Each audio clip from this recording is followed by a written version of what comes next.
درانه کتونکو السلام علیکم. زه محمد سلمان همدرد د حق غږ پښتو چینل خبري لنډیز کې ستاسو کوربه او ستاسو پام را اړوم د مهمو خبرونو لنډیز. نوی او تمدن طالبان به د سولې خبرو ته ترجیح ورکړي. د پاکستان ډان خبري سرچینې د پاکستان د کورنۍ چارو وزیر شیخ رشید احمد د څرګندونو له مخې په ډاګه کړي اسلام آباد به په افغانستان کې خلکو ته له منلي حکومت ملاتړ وکړي. د مستسترې محکمې د اخوان المسلمین په مشر او 9 تنو غړو یې د عمر قید سزا پرېکړه وکړه. پر دې تور دي چې په 2019 میلادي کال کې د بندیانو د آزادولو او پولیسو ویشتلو هڅې کړې دي. په مصر کې عمر قید سزا له 25 کلونو سره برابر ده. په امریکا او کاناډا کې بې مخنی ګرمۍ د زرګونو کسانو ژوند له خطر سره مخ کړی دي.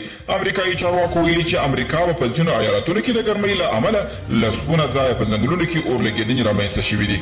او امریکایي سناتور او د امریکا د هوایي پوځ پخوانی چارواکي آدم کین زنګر په خپل یو تازه مرکه کې ویلي چې په افغانستان کې وضعیت له تمې سره سم مخ ته نه ځي.